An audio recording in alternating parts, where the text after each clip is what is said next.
Not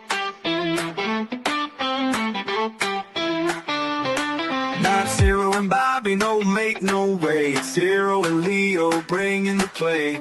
Tag team champs of the podcast world. Wrestling stories spinning unfurled. Uncut, unfiltered, no holding back. Throwing chairs, throwing facts, hit a verbal smack. Uncut, unpolished, but sharp as steel. This is the wrestling pod that's keeping it real.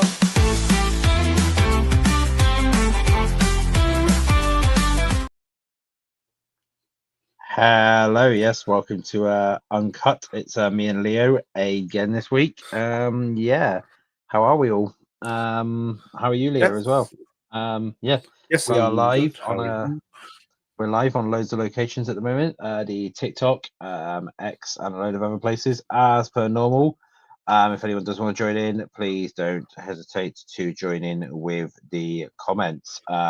So yeah. Another busy week in the wrestling biz. We shall get down to a few things. So, where to start, really? One of the big talking points then is AEW All Out has been moved. They've moved the time frames to 3 p.m. Because of the stacked WrestlePalooza card.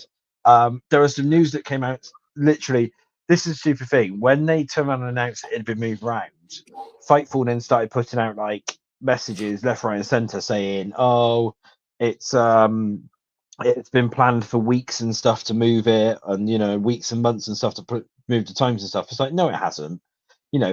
Tony kept hyping it up and stuff. If he had plans to move it, he would have bloody moved it ages ago. And that, he has not. It was not done like that to basically like bloody hide it away. So no, he's that was done last minute, I reckon, when they'd done that. So what do you think on the whole thing of him basically like hiding away really and stuff? I mean, you're making AEW sound like the villain here. When it was AEW that announced All Out first, and then WWE, who only a few weeks ago announced WrestlePalooza at the same time. So it feels like Tony Khan has gone, well, we're not idiots. We're not going to go up against that, so we'll move it. Fair enough. When ideally the show that should have gone on first was WrestlePalooza. That's the show that should have gone on earlier. Yeah, I mean, yeah. I get the fact that, like, I feel like, especially around, you and then you got like Bobby as well, and everyone, that I'm kind of the AEW defender of everything. But no.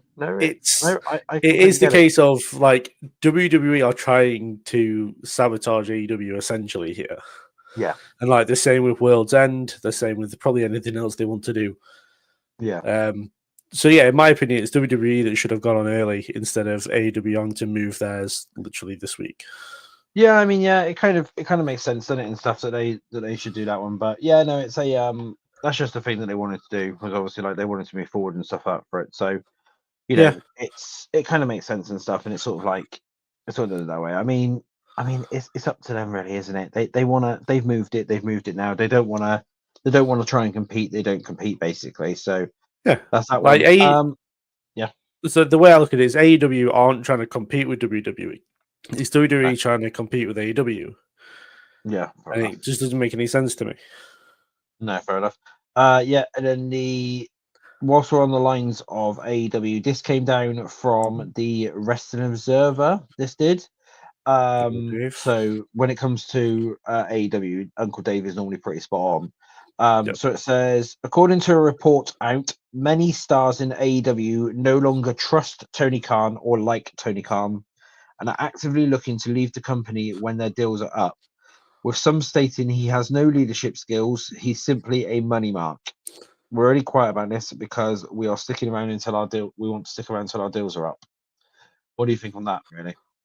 I mean, that isn't news. We know that Tony Khan isn't a leader. All you really have to do is look at the runs of Sting, CM Punk, and you see the situations surrounding Ray Phoenix, Britt Baker, and many others, Ricky Starks. We know that Tony isn't a leader, and people have said many times that he is kind of a pushover, and obviously Mercedes Moné, though they will state vigorously that she does not have creative control, everything surrounding her push says that she does have creative control. Yeah. So yeah, it doesn't surprise me. What the thing is that I'm in agreement with everybody else, which is the worst thing that happened to Tony Khan in AEW was that Cody left. Yeah, because Cody kind of was the guy that that Tony Khan bounced off with ideas.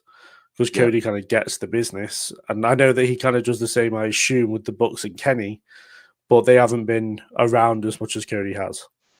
No, yeah, fair enough. No, they haven't. No, I mean, yeah, that's obviously understandable. One of the other things as well that obviously came down from AEW, which is worth mentioning now, is basically then they've now announced that all pay-per-views for AEW starting from All Out are going to be on Max. On HBO.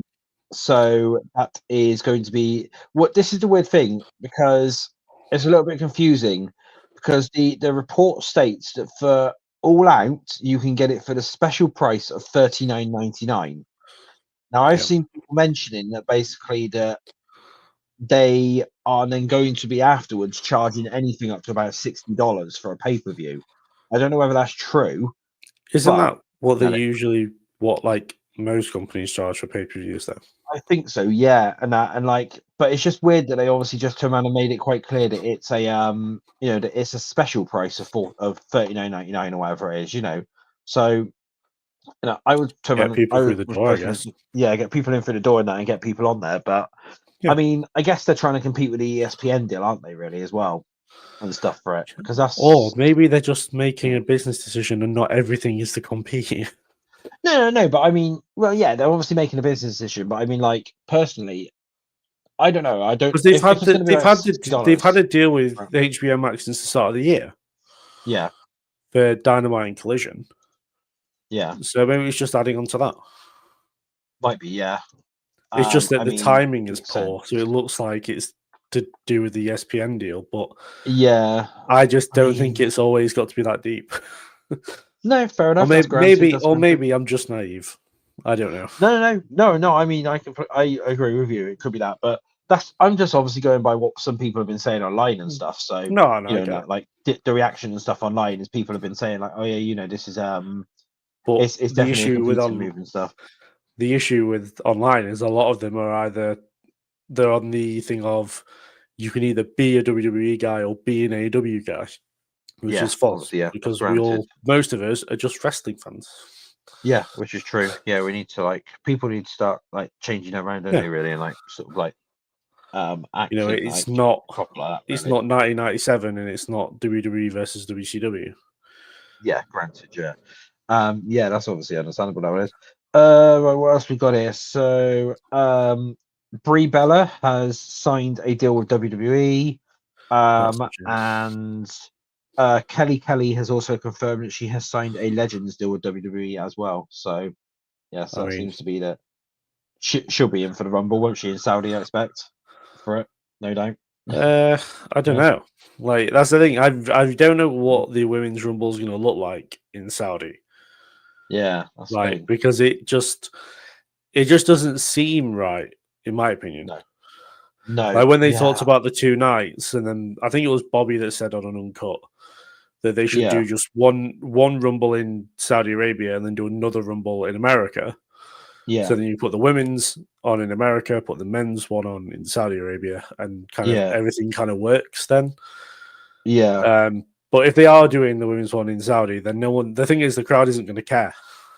No, it's going to be one of the worst Rumbles to happen. No matter who they have win, it could be another Rhea win to get a popular thing. It could be Bianca because she's popular. Yeah. It could be Stephanie because she's popular. It's the issue of, the fans in Saudi don't care about women's wrestling. Yeah, no, they don't know. And that's the thing. So I do apologize for that ringing in the background as well for anyone listening to it. It's fine. I'm just going to leave it to go. So that's that. What else is on here then? So, and also as well today, it's come down that Leah Mysterio, the daughter of Rey Mysterio, has actually been training. Basically, she's been she's been training in a wrestling ring with other WWE wrestlers and stuff. She's been spotted with the boat Natalia, for starters. Yep. That's one of them, basically. She's been training with her. And yeah, so do you think we're going to be seeing her soon? As long as she aligns with the correct Mysterio, will depend on how I feel about it. Yeah, she's got to sign up with. She could be the female El Grande. You never know, because El Grande is helping Dom at the moment. So I mean, it's she could be the female El Grande. But yeah, they could bring a female one in. As long as she's smart and she aligns with Dom, yeah, then they could be good. Aligns with Ray, then there could be problems. No, yeah. Unless they could be doing that, because then you got to think if she aligns with Ray, then you know what storyline it's going to be. It's going to be Dom and one of his women, whether that's Roxanne, Liv, or whatever it is, Yeah, versus Ray and Aaliyah. Yeah, versus Ray and Aaliyah. That's what it'll probably be. That'll probably be the storyline if they go down that route. But yeah, like I said, I like how I said Ray as well, will win because he doesn't like to put people over. No, yeah, but what they should do is really it should be Dom and his women. So that it'd be Dom and then like 6 women basically in the ring, and at the same time versus everyone. So get Rhea back involved as well somehow. They can do all that. But no. Again, if anyone has any comments, don't forget to leave them. We are always willing to read out any comments and stuff.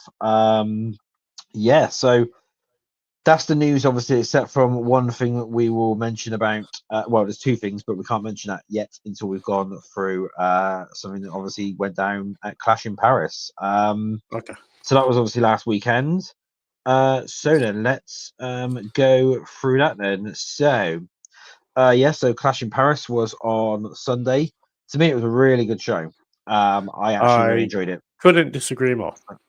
Yeah, I mean, it's the international shows. I always find it always the better ones and stuff. Now, I know a lot of Americans normally turn around and say like, "Oh, but we need they need to be in America. It's wrestling and stuff like that. It's American tradition and stuff." No, the international fans are always the better ones in my eyes. Yeah, the Americans are too comfortable. Yeah, that's the thing. And I've actually seen a lot of Americans as well actually agree that the international shows are always better. So, but yeah, so let's get into this one then. So Roman Reigns defeated Bronson Reed to win back the Shula Fowler, but then he then got wrote off TV then for a little bit, obviously because he's off filming. So what did you think about that match really? For that one, I thought the match was crap. I didn't really like it at all. It was all very stagnated and very slow. If you go from the start of Bronson Reed's entrance to when they finally moved on from all of this going on, it was nearly an hour. Yeah, which was like way too long. The beatdown went on for too long. Jey Uso getting speared and then still not being able to recover from that spear by Raw is ridiculous because he's faced Braun on multiple occasions. Yeah. And Roman getting written off makes perfect sense. I thought he was going to be a crown jewel. If he is, great. I can see them kind of doing a Reigns and the Usos versus the Vision thing. But if they don't and they do that at Survivor Series, maybe they surround War Games around it, then that's fine as well. But overall, I didn't like any of this. Yeah. Well, I think the only pay-per-view he's going to be missing is WrestlePalooza because I think I read somewhere, if I remember rightly, he's only out until the 30th of September. That's when they finish filming it by. So he'll be finished by the 30th of September. So that way, so he's back in plenty of time to set up Crown Jewel, which is obviously October one. So, I think that's going to be literally the only pay-per-view that he's missing will be Palooza, which kind of makes sense really. If he's because it'd be like a week and a half after WrestlePalooza or whatever that he finishes filming. So then by the time then he comes back for it. Because I mean, he can even do promotional stuff whilst he's filming because they're over actually on Australia filming. So it kind of makes sense if he's over there. Get a WE camera crew get someone from WE camera crew to go over there to go and film some promos whilst he's over there. He could do like the intro packages, couldn't you, for Australia whilst he's over there or whatever? But so that's that. It was all right until all of the interference and stuff at the end. It was it was a good opener. But then, when Braun and that showed up, it sort of like it sort of cheapened the match. Really, I understand. They had to write him out and stuff, and they've done all that, but they didn't need to do like 900 attacks on Roman to do that. They just needed to take him out, do a couple of tsunamis and that on him, and then done basically. that he just disappears like he normally does. But it seems to be. I know a lot of people in that get annoyed with it. That it's always the same. Whenever he has to disappear for a couple of months, they always write him out in roughly the same way, like with a massive beatdown. That is the very traditional way to do in wrestling. They've always done it where instead of people just disappear, they write them off TV. I get it. They did it at Forbidden Door with Will Ospreay, where we know as fans that he is going away to get surgery, but they still wrote him off anyway. Like, I get that. So, it was the longevity of how long it took. Because because the whole what felt like forever to get to them moving on, and then they do the ad break, and then we come back, and the first people we see are Breaker and Reed getting kicked out of the building. Yeah, so it's like, how long do we really have to spend on this? Yeah, because I think that entire first thing was about an hour. I think by the time we got to the end of it, by the time that they kicked out Bron and Bron, it was 10-2, and it started on the hour. So about 50 minutes basically doing that one. So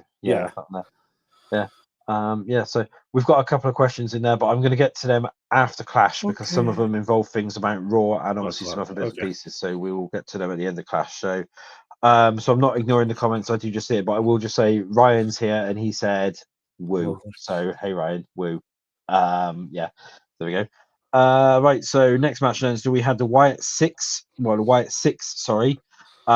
versus the Street Profits for the Tag Team Championships. Now, this sort of showed the start of the breakup between the Profits. Do we think they're going to? Did it? Yeah, that's the thing. Yeah, did it? Everyone's speculating because this was really silly. Yeah, because people won't. I get that some people won't remember this, but back in like 2023, the Profits had a match on pay-per-view, and Michael Cole out of nowhere said that the Profits weren't getting along backstage. Yeah, and that was 2 years ago. Yeah. I feel like the whole thing is that they spoke to Bo backstage, and now they're kind of having issues. Yeah, but that would have made sense if this went consistently through the match. But no, we had the start where Angelo told Montez to get out, and then Montez told Angelo to get out. But by the end of the match, they were both working as a cohesive unit. Yes, it was just trying to put a storyline into this match where ideally this match would never have gone amiss being on SmackDown. And then we could have had Stephanie versus Io on this card. We could have had Sammy versus Solo on this card. But instead we got a bang average tag team match with some inputted storyline stuff that won't matter come SmackDown. No, which makes sense really, because it kind of doesn't it's stupid really, isn't it, if you ask me? So this shouldn't have been on the pay-per-view. This should have been on this week's SmackDown. Yeah, they didn't have to do the stuff with the Profits, and if they want to do that stuff with the breaking up of the Profits, then they shouldn't have done this match now. They should have done it in like a couple of months. Yeah. Oh yeah. But again, this was a completely bang average match. Yeah. It makes sense and stuff for it, but no, it's fine. Do you think it was right winners though? Do you think the Profits should have won, or do you think it's good keeping it on the Wyatt? It makes sense that it'd be the Wyatts. The thing that the Wyatts need is a actual storyline within the tag division, which I thought we were going to get with the MFTs, where it's like, because the thing with the MFTs is everything adds up between both teams. You've got Rowan and Tala Tonga, the two big guys of the group. Yeah. You've got Tongaloa and JC Mateo that go against Loomis and Gacy as they split the tag team. And you've got Solo and Howdy, who are the two leaders. Okay, the only outlier is Nikki Cross, but then she's clearly targeting the United States Championship and she can go into a program with them. You could even have a situation where Solo could have a meeting with Kiana James where she goes, right, we'll handle Nikki Cross while you guys handle the rest of the Wyatts. Yeah, which makes sense really, doesn't it? So if you think about it, so it kind of makes sense that way. But it's I don't get really what they're doing. As you can imagine, it's sort of done that way. But the point of the Wyatts is that they're supposed to be like they're most impactful when they're in a storyline. If you're giving them random tag team matches, it's not going to work. Yeah, which makes sense. Yeah. I will just say again, because I do keep seeing people asking questions, and now I'm not ignoring the questions. I'm just going to answer it after we've done Clash in Paris predictions. So yes, I'm not actually ignoring the questions there, but yeah, we have, because I can see people keep messaging and asking. But yeah, I mean, I completely agree with you on that one. For the White storyline there, they do need something sort of impactful and something sort of big, kind of, isn't it? So, right. So moving on then. So Becky Lynch defeated Nikki Bella to retain her Women's Intercontinental Championship, and I think we know why now after that ending, but we'll get to that bit shortly. What do you think? Right winner, right choice? Sort of, what do you think about winner. that? It was a tough watch. Yeah, it was, the match was really bad, and I put this simply down to Nikki Bella.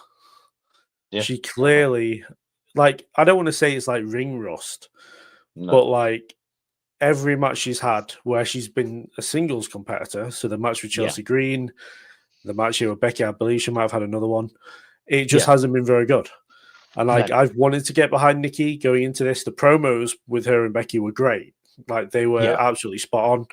But the match was rubbish. She kind of did a kick off the top rope to nobody. Yeah. And then the issue was that Becky didn't sell it as a kind of a dodged move. She sold it as like she'd have been hit, which wasn't great either. But then at the same time, I kind of expected a bit more out of Becky. I thought if anyone could carry Nikki Bella through a title match on a pay-per-view, it would be Becky Lynch. Yeah. But it clearly wasn't the case. And yeah, the whole thing fell flat for me. Yeah, I mean, I completely agree with that one. It was it was kind of a bit dodgy there. Next one then. So Rusev defeated Sheamus via submission in a good old fashioned Donnybrook match, as they're calling it. So yeah, whilst you do that, I'll be back. You know why, but I'll be literally a couple of minutes. So I'll leave you talking about that one. So passing you guys over to Leo, I'll be like 2 minutes. So my thoughts on this match were that this was a massive turnaround in the event. You know, this all the way up to the end of the pay-per-view, like, was really good. This was one of the best matches of the night, if not like maybe the second best. Also, Sheamus tapped out for, I believe, only the second time in his career for a loss, which is a cool little fact, I guess. I believe, I can't remember who, I looked up who the first one was, can't remember who it was, so you have to forgive me. But yeah, this was really good. These two beat the crap out of each other. I thought the spot off the barrels through the tables was really cool. But yeah, so these two just worked really well together. The dynamic was really good. The chemistry and the pacing in the match was very well done. The spot where Sheamus got put through the bar was funny. But yeah, everything for this match worked very, very well. We got the right winner in Rusev. Obviously, hopefully now he can move on to maybe the Intercontinental Championship. I did think post the event that maybe AJ beat Dom on Raw, but he didn't. But yeah, I'm looking forward to seeing what Rusev does moving forward, and I'm sure Sheamus will just stay in the position he's in now, and I don't know, kind of just make another feud with somebody else. Yeah, sorry about that, guys. It's sort of there's I just had to go somewhere, but so I do completely agree. I did hear all of that. So I don't know, like what sort of like Sheamus will be going on to next and everything, and sort of like what they're sort of going on to, kind of with Rusev and stuff. I mean, potentially, he could go up against, try and do some bits with Dom and stuff, couldn't he? Really, in the intercontinental scene and stuff, and sort of take it from there. Really, but no, I don't know, but. What do you think? Right winner was it? For that one, really? Yeah. They need to elevate Rusev up the card. They've not really done much with him since his return. This was like the big statement win he needed at this point. Yeah, but now he needs to move on to like bigger feuds and start building himself even more up the card. Yeah, I think. I mean, I understand like people might disagree with me on this one, and this one could be quite controversial. And if people do want to like sort of comment or whatever and reply back, then that's perfectly fine and I'll accept it. But I do think that they sort of like he should be going into the world heavyweight scene, if you get me. So sort of like the top title scene. He's sort of, I don't know. I've known him. I've liked him since like his first run and everything like that. And to me, like he's done more than most guys in there. And obviously, yes, he left for a couple of years and stuff, then came back. But still, he's got the build for it, as what you would call like the WWE build and stuff in my eyes and stuff. And like, you know, he's, rather than just sticking around mid cards, I would like to see him maybe just do a small run, maybe even if he doesn't win it, just challenge Seth at some point, or I feel like the title. I kind of get it. I feel like they're just trying to build him up to that point. Like, if anything, like maybe because Seth is a heel, and because Rusev is such a big heel, that they're just waiting for whoever is the babyface that takes it from Seth. Yeah. But no, I see your point. I do agree that Rusev does have the look of a main eventer, but I do think he needs just that building up. Well, the only way they build him up is by putting him in feuds that then gets him there. Yeah. Yeah, and I mean, even if you have to stand on mid-card and that for a little bit longer, but, I feel like the good example would be the kind of push that Damien Priest had a couple of years ago. Yeah. And like, just have him on that trajectory and he'll be fine. Yeah, fair enough. Yeah, they do it that way, yeah. Right, so now moving on then. So the next match then was John Cena defeated Logan Paul. That was expected. I didn't see Logan Paul taking the win there. I sort of had. You did? You had Logan Paul taking the win, did you? I backed Logan Paul getting a win here. I thought, well, the thing is, it's Babyface John, and Babyface John puts people over. Yeah, good point, yeah. So I kind of expected it. Plus, it would have like the whole world talking if Logan got a W over Cena. Yeah. The way I looked at it was the result was good, and the result was what it should have been, but I was prepared for the worst. Yeah. But no, this match was really good. I feel like people have got into their minds now that Cena is just having bad matches because the ones where he was heel were bad, apart from the SummerSlam one. Yeah. This to me, and the one from SummerSlam as well, proves that like he was clearly having bad matches on purpose. Yeah.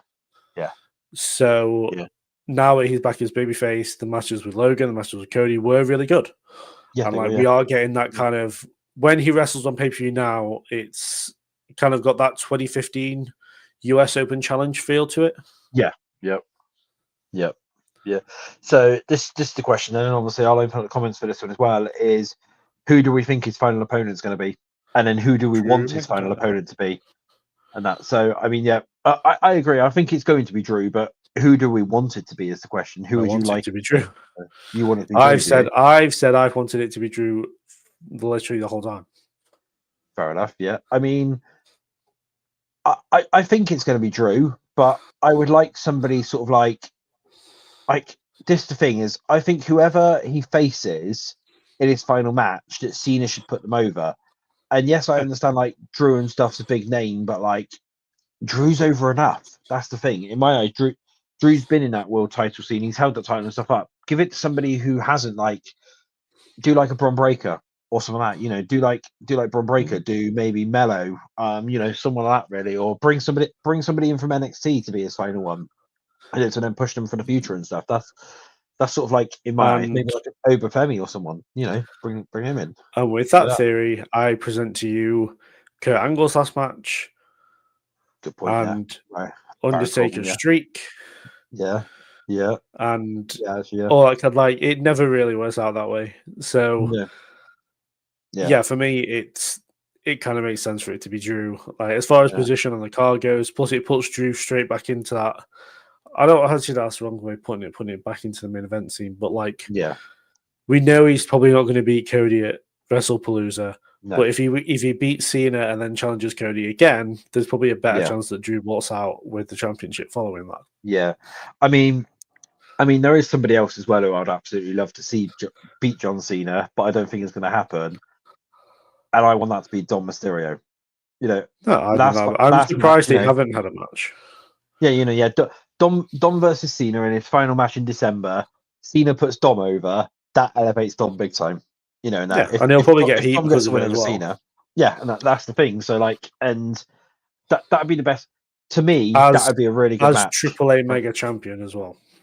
Yeah, as AAA Mega Champion. Yeah, that's the thing. But the thing is, Cena, I know wanted to face a lot of people and stuff, but they just haven't been able to fit it in because they've been having him have these stupid bloody feuds and stuff, didn't they? Like when he was heel, some of the feuds that he was having, they wasted in my eyes when he was the heel. He could have had other ones and stuff, but. Like what you said, he was purposely having bad matches and stuff there. Like he could have, if they wanted to do that, they should have done bigger opponents and stuff and better opponents. There are some names that people wanted. Yeah, one thing I just remembered. was him doing moves of people that he wanted to face. Yeah. So he did the End of like Days for Baron Corbin. He did the Styles Clash, obviously for AJ Styles, which is a shame. I really wanted to see Cena Styles one more time. Yeah. One of my favorite matches. Yeah. But yeah, no, that was really good touch. Yeah. I'm hoping he carries on doing that, like with whoever he faces next. Yeah. Yeah, I mean, it kind of makes sense there, but it's well, it will be Brock. So what's he going to do next? He's going to F5 Brock. So, well, no, he's facing Brock. He moves at people so he hasn't faced. He can't face. So see what he does. The Rock, he's just Rock's bottoms. He Rock bottoms him, but well, let's face the Rock. Yeah, but he probably might want to face him again. But the stuff around the Rock, by the way, is ridiculous. Yeah, well, we'll get into that one because Ryan's asked a question on him, and we'll get into him. Yeah, because Ryan's asked a question on that one, so we'll get into that one. So, but yes, trust Ryan to ask it. So here we go then. So moving on then. So the final match then was the main event, which was Seth Rollins versus CM Punk versus Jey Uso versus LA Knight, in which Seth Rollins took the win due to a new member into his little vision thing. Well. No, she is. She's part of it.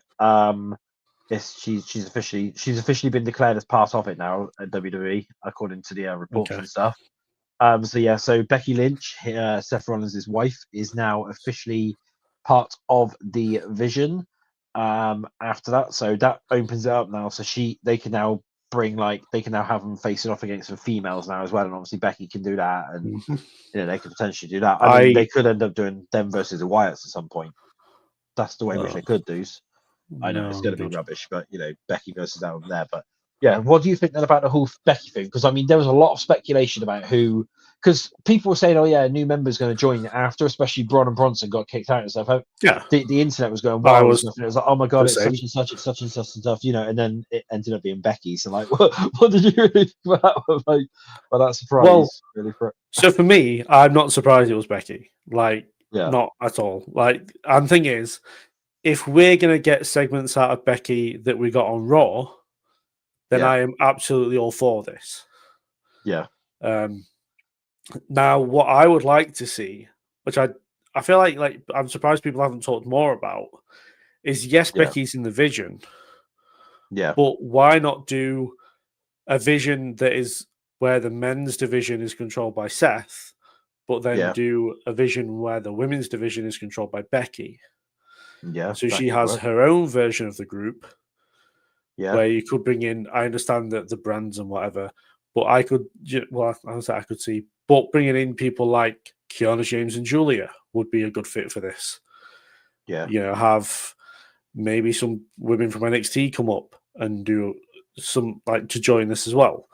And then you kind of, instead of having it as just one big group, you've got two separate groups controlling two divisions on Raw. Yeah, that makes sense, actually. Yeah, that does make sense, and that works, doesn't it, really? I completely agree with you on that one. So, because I feel like people, as much as people maybe like or dislike this, the reason they dislike it is because we all sat through 2019 when we put Seth and Becky together, and it was rubbish. Yeah, now they were also facing the big Baron Corbin and stuff like that, wasn't it? So, Well, yeah, the big difference here is they're now heels. They've got more, I don't know, they've got, I don't say more creative because that sounds like a backstage thing when it isn't. I'm saying it's the fact that people can let loose a lot more when they are heels. Yeah. And groups with men and women work really well when they are heels. And of course, one of the biggest examples is the Judgment Day. Yeah. Obviously, they added Roxanne into it, and since then, she's been doing really well, really, isn't it? Yeah. Well, you look at it, even Rhea became more over because of the stuff she was doing with the Judgment Day. Yeah. Liv became a fan favorite almost, especially now she's gone and will be gone for a while because of the Judgment Day. So everything works here. When they put a big men's group, but they have women in there as well. Yeah. If anything, now I would like to see more women added to this group. Yeah, I mean, they could easily do that, couldn't they? I mean, Bailey's turning, so could they add Bailey to it? Bailey has schizophrenia. Bailey has schizophrenia, yeah. So I mean, I don't know where that's going to end up.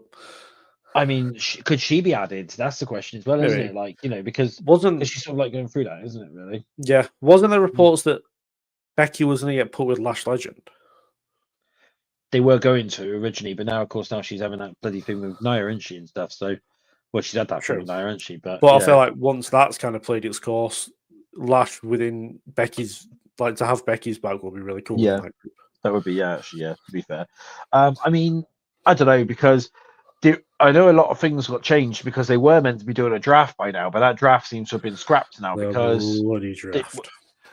They were meant to be doing it just after SummerSlam. Then, of course, when the ESPN deal came about and they hurried that up, there's now well, the plans were is that ESPN actually want to exclusively hold the draft, like a proper football draft and stuff. Like ESPN want to do it basically, but they haven't managed to sort that out yet. So they could now have scrapped it. So I mean, at this point, I would just wait till the end of I would wait till either just before the end of the year or just at the start of next year. Yeah, and then get ESPN, then get a draft on the ESPN. Then that'd be the easiest way, wouldn't it? Really, get it start the new year off, or like what you said, just before the end of the year, get a special show at the end of the year, basically. Like rather than them doing like the Slammy Awards or whatever show it'd be, you just get them to do a draft then, and then just mess around the rosters then, isn't it? Really. So pretty much. You could have like a Saturday where they do because I believe they do a Saturday night's main event in December. Yeah, they do. Yeah. So you could do that show, so 2 hours of that, but the hour before it is the draft. Yeah. Well, I mean, but of course that one in December this year is John Cena's final match. So unless they're doing a second one near the end of it, so that's 15th of December, isn't it? Yeah. So you do the draft, which they then build up Cena's last match, because then Cena doesn't have to be in the draft. Yeah, good point. Yeah, that way. Yeah, and then we kind of go into the new year, and then we say post January 1st, the draft goes into effect. Yeah, fair enough. Yeah, so that way then, so the Rumble, then it's then everyone's in place for the Royal Rumble, isn't it? Really? Yeah. So, and that's it. It also throws the Rumble predictions completely into flux because we usually have an idea of who's going to win the Rumble by the end of the year, and so change the whole draft around or change the whole rosters around via the draft. I feel like would add that unpredictability to the Rumble. Yeah, which makes sense. Yeah, that kind of does make sense, doesn't it? But I mean, this is ESPN now and WWE. They'll have a plan and stuff to be able to do it. But I mean, that was there. So let's just talk about the ending of Monday Night Raw a little bit because this now leads into the other two bits. This now leads into one of the other big bits of news. So, yes. Obviously, then, so the ending of Raw, CM Punk obviously CM Punk came out. And he obviously got slapped by Becky after Seth Rollins' music hit. A lot, yes. And then at the end of it, then there was a massive tease for basically, he's going to end up in Chicago this Friday, and it's already been leaked out what's happening. Basically, that unless we're being double bluffed. Yeah, unless we're being double bluffed, but it's already been teased out. Like everyone's literally saying it now. Is that basically we're going to be lighting it up on Friday? So so that's going to be sort of there, and she's going to show up on Friday, ready for WrestlePalooza. So I mean, I didn't ever think they would get. I didn't ever think they would get AJ Lee, but they've pulled off the impossible. And that Triple H has literally done. Well, I don't even think it's Triple H. It's probably Nick Khan and stuff. They've thrown it in a bag or whatever, but. They've done the impossible. They've got back somebody who Tamana said she would never come back, really, for it. I mean, it's not really the most impossible because the most impossible was CM Punk, and here we are now. Yeah, here we are. So it doesn't really since Punk came back. I don't feel like anyone's off the table unless they are no longer with us. No. Yeah, I mean, bring back Hulk, bring back Hogan. Yeah.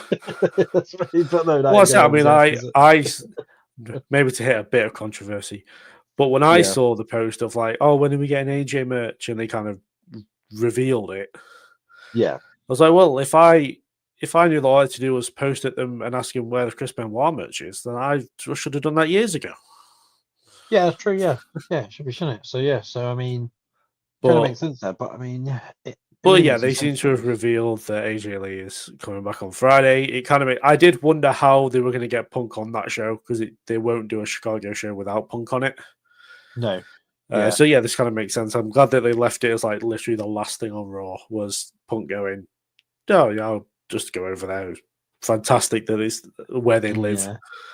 I mean, the best thing is then is like, how do you think they do it? Do you reckon Punk just comes out and then just points to the first ramp thing on and the then show. music hits? It has to be the first thing on the show. So the thing, like, as much as like people don't want to compliment AEW, when Punk returned the first time, and they literally the first thing that happened was his music hit, was the best way to go. Because what will happen is, if we leave it till the main event, the fans will just hijack the show. Yeah, good point. Yeah, they will just chant her name all the way through. Everything will be a non-factor, and everything else will be forgotten about because everyone will only talk about the return at the end. Because yes, it would be very WWE to kind of go, oh, we'll leave it till the last thing on, so then people will sit through and watch the show and whatever. But I feel like people will watch the show no matter what. Maybe they just do the thing where they have 2 segments of it. So you don't advertise Seth and Becky for the show, but then they show up maybe at the start of the second hour. Yeah. They come out near the end, and then we have a big brawl to end WWE TV, which is, what we all enjoy. We all enjoy a big brawl at the end of the show. Yeah, and it's in the middle of the show, and at the start of the show, and at the adverts, and at the other advert, we like a good brawl. Yeah, but that's just typical WWE, isn't it? Really. So but kind of makes sense. Yeah, if you're going to bring AJ back, you do it literally right at the start. Yeah, no messing around, because the fans will just start chanting her name through everything. Yeah, I mean, the only way which I could obviously see them doing it is potentially Punk opens the show. He literally just walks out there, stands in the middle of the ring, grabs a microphone of that, doesn't say anything, and just points to the ramp, and then her music hits. That could be the only other way, couldn't it? Really, and stuff like that. That could be a big moment if they've done it that way. Personally, yeah. Or they do the thing which I feel like would absolutely send the internet off, which is they do leave it till the end of the second hour. Yeah. They show the package of what happened on Monday. Punk comes out, cuts a promo, and Rhea Ripley's music hits. Yeah, that'd be quite funny and stuff like that. When there's a lot of people saying it would not shock me at all if AJ isn't coming back and it's actually Rhea. Yeah, well, a lot of people were like, imagine it's like Roxanne or whatever, because he's been like, he does like the thing is, right? Stuff, if Roxanne wasn't a heel in the Judgment Day, it would be Roxanne. It would be, it would be Roxanne, and or Cora comes back, and so that could be the other one as well, because of the whole NXT thing and stuff. But no, it's there's a lot of rumors about that. Obviously, that it is AJ Lee and stuff, and I believe it's AJ Lee as well coming. So that's if they haven't got AJ Lee and it does turn out to be Rhea, then the place is going to burn down. I think they're going to have riots in Chicago, basically. Yeah, it'll be hilarious in that, but there'll be riots in Chicago. The sign will be there, which is, if AJ isn't here, we'll riot. Yeah, something down those lines. Yeah, something like that. Yeah, maybe that. Right, couple of questions, then we'll quickly go through that, and then it's just going to be a sort of shorter show this week. So let's have a quick look. So, Balling on Exterman said, "Is Roman going to reunite with Jay and Jimmy once he returns?" I would imagine so. Yes, there's going to do that one. They will be reuniting then. Alexis, then that falls into his question as well, which is, are the Usos officially returning on Raw?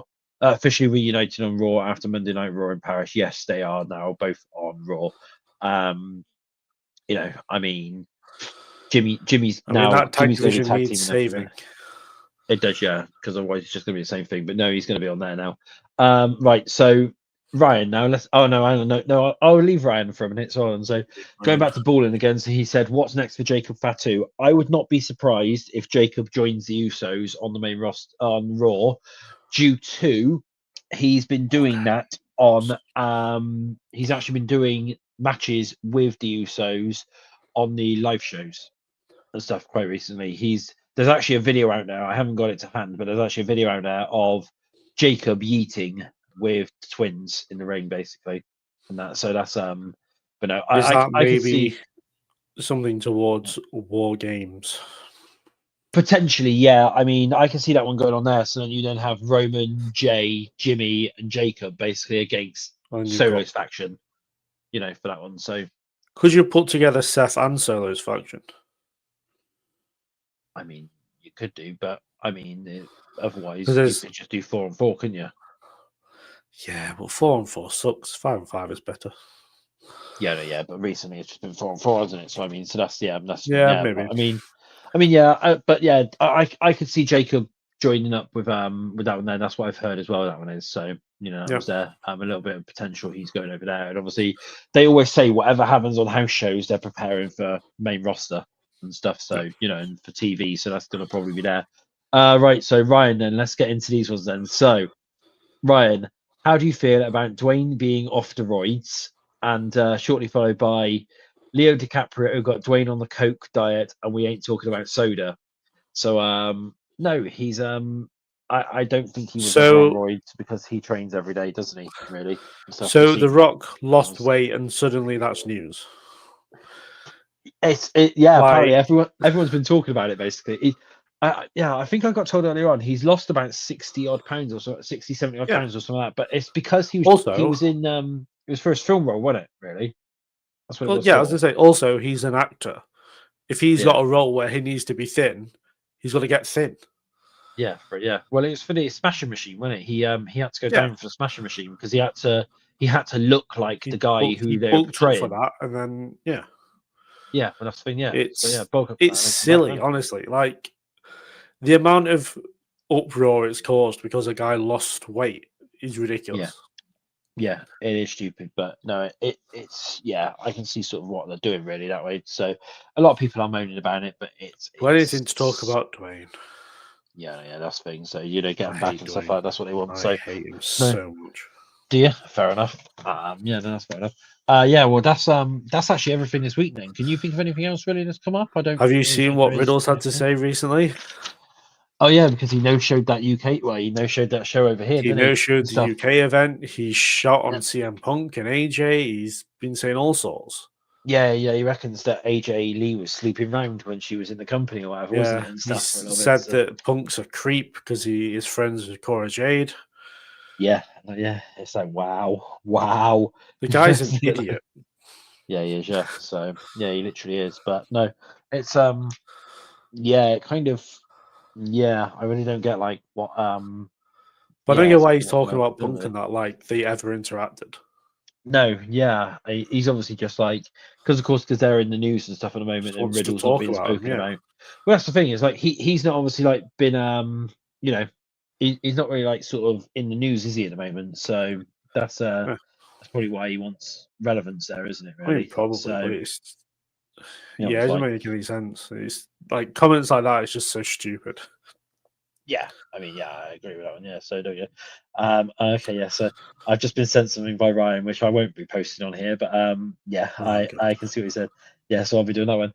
But yeah, so that's the show this week. We're gonna cut off a little bit early because it is like it's a weird time. Well, it's not really a weird time, but we're doing this on a different day and sort of a different time and stuff. And it's sort of like a last minute decision to throw this together. I was ill yesterday. We were supposed to yesterday. I was ill. No, it's fine. No, it's not that as well. And obviously Bobby's out as well due to personal reasons. So that's that one there. But yes. But yeah, so you've kind of got to get used to this dynamic for the time being. Yes, because Bobby is out until further notice, so it's going to be me and Leo for a little bit of time. So if anyone's got any problems with that, do it that way. But I'm sure. If you've got a problem with that, keep it to yourself. Yeah, I'm sure Lemon Biscuit won't mind. He reckons we're the best percentage around us. So yes. I love that guy. I bet he's very handsome. Yeah, probably. But we nobody knows who he is at the moment today. That's the thing. So we've got to we sort of decide on that one, haven't we? But so. So that's the show this week. Have you got anything that you want to promote or anything? Really? I mean, just go subscribe to the YouTube channel. There's lots of reviews coming up. I've kind of gone on a bit of a review at Frenzy recently to try and fill in some dates before WrestlePalooza and then All Out and then No Mercy. But I've got reviews of NXT TakeOver 25, Unforgiven 2006. SummerSlam 2021 and All Out 2022 coming up on the channel, as well as some lists as well. So do subscribe to check those out. Yeah, so that's fine. And and look out for my Twitter account tomorrow, where I will be posting something pretty big. And stuff. So keep an eye out on that. We will see you next time. And thank you for tuning in this week. This is Xero signing out for the week. And I'll pass you over to Leo to do his sign out, and that's it. Well, thank you for watching. Do subscribe and to my channel and this channel and all the other channels that we're linked with. Thank you for watching. I don't really know what else to say. Goodbye. I think you did a pretty good job with that. Yeah, fair enough. Goodbye.